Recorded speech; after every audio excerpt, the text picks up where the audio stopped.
Three big news items this week, Sly. Let's talk about all three of them real quick. Jedd Fisch leaving Arizona.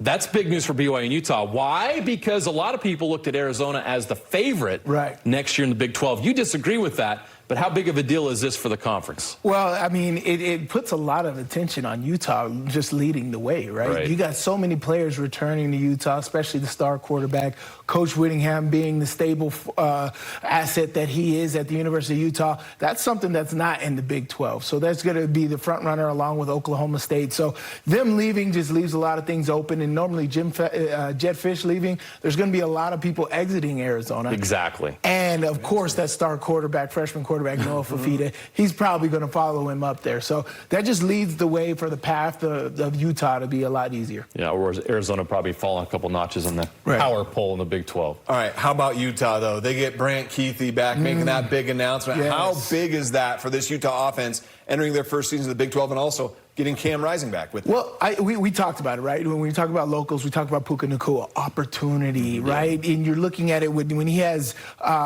Cooper Kupp next to him, the attention that he drives, and he's able to get one-on-one opportunities. When Brant Kuithe's in your offense, he's dynamic. You can do everything with him. I told you on the radio show earlier this week, you can put him at the fullback position, the flex position, the three-down tight end position. He does it all. He does an amazing job. You can even use him as the wildcat guy.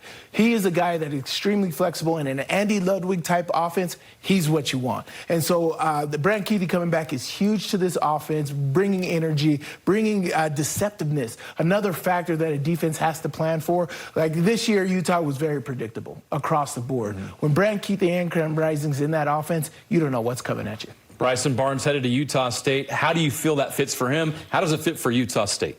Well, for me, I got to do my best Brian Windhorst impression. Okay. What's going on at Utah State? All these guys are going to Utah State. It's actually awesome. I love Utah State for Bryson Barnes. I think it's a great mix. One, he could get some great NIL up there. I think they could do some creative things with the Aggies and Bryson Barnes. But for the mix, that style of offense, the energy, the team that they're bringing in, that conference, I think he's perfect for that system. I'm glad he's able to stay in state so we can still cover him that way. But Bryson Barnes, I think he'll fit well with that offense. He was a leader on this team. People loved him and Utah. He had his struggles, but I think that this is going to be a situation where he can come in and fight. They've had quarterback issues, you know, throughout the year with health. And so you get a tough guy like Bryson Barnes who's going to give you their all. He's got 2 years of eligibility left. Perfect opportunity for Bryson Barnes. If the Aggies can shore up that offensive line, whoever wins that quarterback battle could thrive next year with those receivers and the running backs they have on that offense. Sly, thanks. We'll do it again next week. Yes, sir.